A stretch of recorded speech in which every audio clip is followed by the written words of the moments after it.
Yun mga kapangit, pakak. Good morning sa inyo lahat. So yun, dito tayo sa sa shop na gano tayo. Naghiniram natin yung top down ng nagpatistis tayo ng ng mga kahoy para gamitin natin sa sa ating minibar mga kapangit. So yan. Nagrenta tayo ng top down from America. From Canada. Tignan nyo naman pang malakasan yan. So yan. Yung kasama ting dalawang bugoy-bugoy. Pakak! Kasi mga kapatid, pag hindi ko sila kasama, hindi ko kaya kasi, ay, pakak, ang bibigat ng mga kahoy. At saka lang mag-drive ng top down. So, yan. Bigyan natin sila mamaya ng, pang malakasan vitamins. Pakak, alam nyo yung vitamins mga kapangit? Dito ako mapit nagpagawa ng ng hamba nakaraan sa kanila. Ay, lahat pala ng hamba sa bahay. Dito ako pinagawa. Gusto lang wala si Kuya Edwin. Kuya Edwin? Ganda mga ginagawa dito mga kapatid. Pakita ko sa inyo mga ginagawa nila. Ganda. Ayan o. Ay, napinturahan na pala, na barnisan na pala. Kasi nakaraan wala pang barnis yan. Ganda. May barnisan na siya. Ayan, tingnan yung upuan nila na para sa minibar. Hey! Pakak. Ganda. Diba? Yung mga kapatid, natapos na tistis yung iba.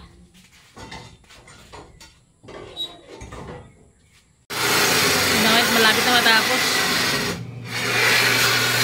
Yung iba nakarga na namin.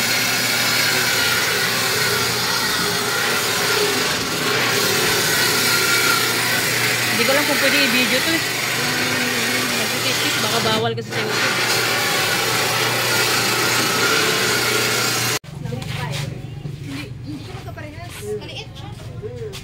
Walang ip. Dito yung mga kakabit sa Majid. Ay, ganyan lang siya? Manipis lang.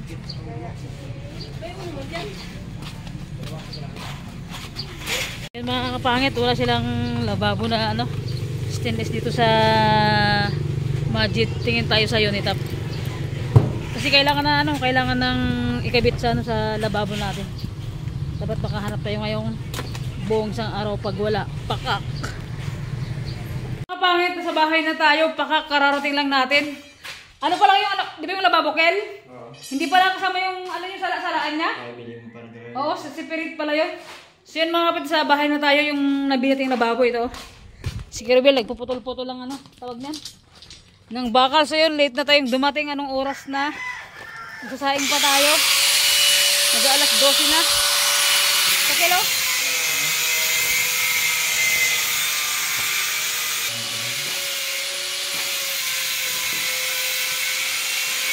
Okay. Malaki no? Wala nang ibang size doon eh. Ayan yung pinakamura, Kel. Ha? 2.6 yan yung pinakamura. Sabi ko, wala bang discount to? wala na pong discount yan, boss. Kung ano yung presyo yan. Grabe ka naman, sabi ko. Wala kasi sa Majid. Ang daming tao sa Majid, grabe. So yun mga kapit, dito kasi sa bayan ng Brooks Point, mga kapangit yung binibili namin sa Majid. Grabe, sobrang mura din kasi doon. Sobrang mura doon. Doon wala silang itong nalagyan ng stainless. Wala silang ito mga kapangit yan wait lang, para maliwanag. Yan, ito yung binili natin. Bitim yan siya yan, ito yung binili natin. Sobrang kapal. Makapal pa sa mukha ng mga kapitbahay namin dito. Hindi, charot lang. So yan mga kapangit yung binili natin. So, akala ko sobrang lang sa binyagan, sakto lang din daw. So yan. Pakak, pang malakasan, hindi yan kinakalawang. Kakalawangin lang ako, pero yan hindi kakalawangin mga kapangit. So yun. Mga kapatid, papakita ko sa inyo yung update natin dito sa lababo na. Papakita ko sa inyo. Hay, grabing init sa labas. Wait nga lang, sarado yung kwarto natin. Nakita yung mga buong kaluluwa dyan. Pakak. So, mga kapatid, yan. Ay, ganyan pala. Tapos to, Kel, pag tumigas yung simento, tanggalin mo rin? Okay. Pati sa gilid na yan? Okay, yun na mga kapangit yung ating lababo. Yun mga kapangit, pakak! Hey! So yun, update ulit. Malapit ang matapos mga kapangit yung minibar natin and yung lababo. Papakita natin sa inyo kung anong itsura. Let's go! Pakak mga kapangit. So yan, naka-flooring na yung ating pangmalakasan na ano. Lala. Nabubulol na naman tayo. Lababo mga kapangit. And so yan yung ano, yung minibar ginagawa nila Uncle and ni Kuya Rubil. Meron ng tire wire. Ayan, ang tawagin pa ya? Bakal. Mukha kang tire wire. Tire wire yung panalo. So yan, ginagyan na nila. Nako, pag binaklas to bukas nila Uncle, pag matigas na, binyagan sa 21 to. So, diba? Binyagan sa 21. Pakak na mga kapangit. Pwede nang binyagan sa 21 to. Kasi mga kapangit, kaya nagpalagay kami ng ano ng minibar kasi nga yung ano kasi yung girlfriend ko mga kapangit kapag pagod talaga yun. Mahilig mag ano ng shot ng isang buti, dalawang buti, pero hindi kasi lasing, hindi yung matapang na alak lang tamang beer lang iniinom niya kaya yan. Nagpalagay tayo ng ganito kasi ka pag uwi niya dito mga kapangit, naku matindig inuman. Hindi. Walang inumang lasingan, yung sakto lang siyempre. Yan. Pag binaklas yan sa 21, binyagan na to mga kapangit. So yan mga kapangit ko, tignan nyo naman. Talagang konting kibot na lang, matatapos na yung ating mini house. Pakak. Mini house. So yan. Tignan nyo, busy-busy yung dalawang kasama natin. Oh. And mga kapangit, anong tawag nito? Ang oras dito is mag-alas 5 na. Talagang ano, mag-alas 5 na mga kapangit. Talagang tapos din nila dito. Buusan daw nila kagad para bukas ano, matigas na. Kasi bukas ulit mag-ano sila magpo-flooring ng mga kisame. Ay ng kisame. Magpo-flooring ng mga ano, yung hamba kasi may mga flooring na yan. Ay may ano na pero hindi pa nila ganun tapos. Pero matibay na tsaka tumigas na. And siguro ano bukas mga kapangit, bukas o susunod na bukas, finish na to lahat, as in lahat malinis na. Katulad niya no. Yan. Ito. Ipipinis pa nila yung mga kapangit, pero bukas o susunod na bukas, pakak. Tapos na yan. And ano, shout out sa may nag-comment na matatapos na yung bahay mo sa kakapakak mo. Shout out sa yung pakak. Di ba? So yun, and mga kapit, alam nyo ba? Siyempre unang-una sa lahat, sobrang salamat kay God and pangalawa sa girlfriend ko. And sa lahat ng viewers natin na walang sawang sumusuporta, na nandyan always sa sa vlog natin. So hindi nyo pag-skip ng ng ads mga kapangit. Sobrang malaking tulong dahil sa akin. And siyempre, kay Kuya Ronnie, saka kay Kuya Rubil, siyempre kung dahil sa kanya, hindi rin naman to matatapos tong buy and hindi rin natin mapipinisin yan to, di ba?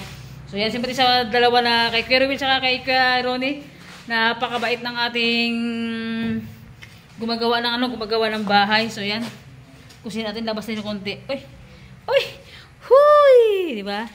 Mga kapangit, grabe no, dati yung sa Isabela pa lang ako, parang nangangarap pa lang ako na magkaroon ako ng bahay ng ganito, ng ganyan, pero siyempre talaga totoo sabi nila talaga kapag may tiyaga ka, may ilalaga ka talaga, pag may tinanim ka, may aanihin ka, pag may hinukay ka, siyempre may tatanim ka, di ba? So yun mga kapangit, yan talagang nag-overtime sila Uncle at 5 na talagang gusto nilang tapusin na kaagad yung ginagawa nila para bukas, iba na naman. So ito mga kapit yung pintuan natin, yan, nakabit na nila yung hamba, talagang matigas na yan. Ito yung binabakbak nila kahapon.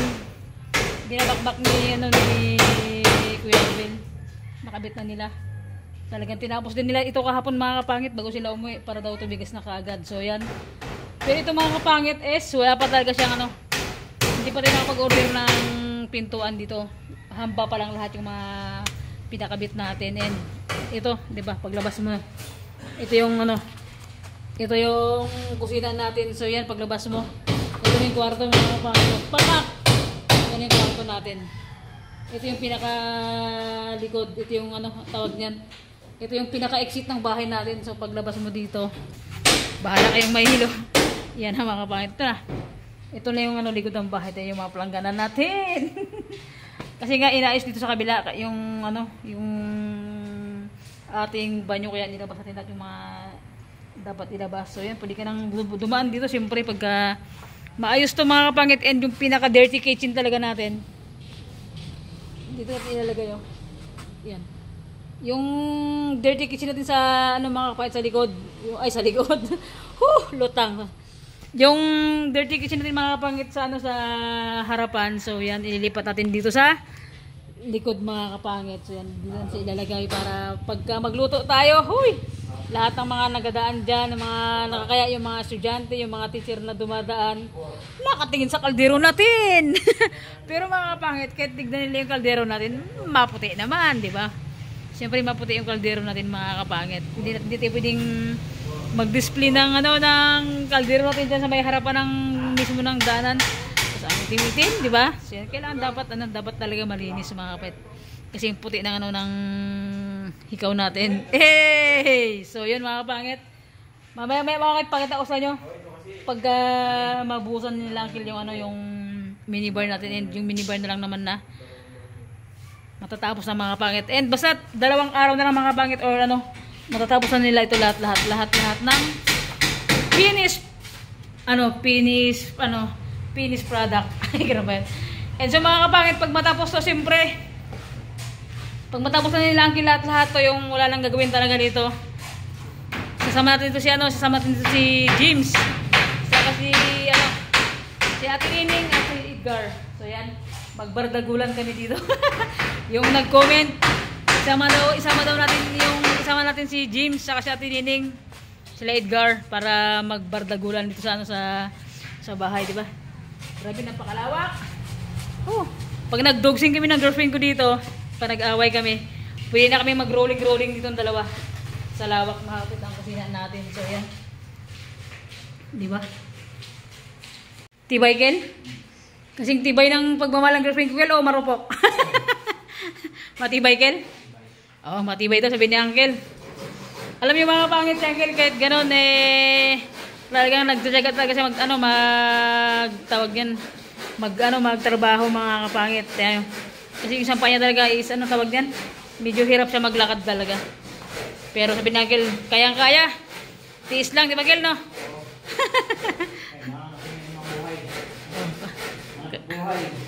Kailangan mabuhay. Alam mo mga kapatid, totoo lang, kahit na hindi na sana magtrabaho to pero wala No, Kel, no? Pakak. Lapit na matapos. Ito mga kapangit, sana hanggang dito to siya. Hanggang sa may bakal na yan. Pero sabi ko, tinanong naman ako ni Uncle kung anong suggest sa akin. Pwede na naman hanggang dito. Kaso lang sabi niya medyo, ang tawag doon, Kel? Makabangga. Kaya sabi ko hanggang na lang. Sige, pwede rin hanggang dito na lang. Kaya yan.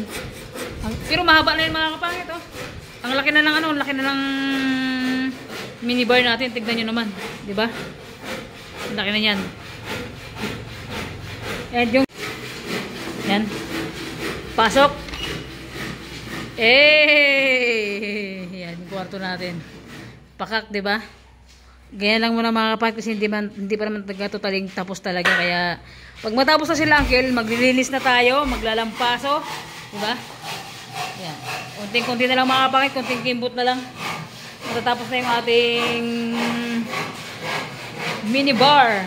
Ito, ang base to bigas, Tigas na siya kaagad.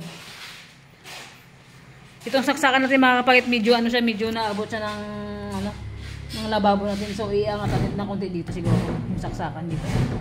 Yan, saksakan natin.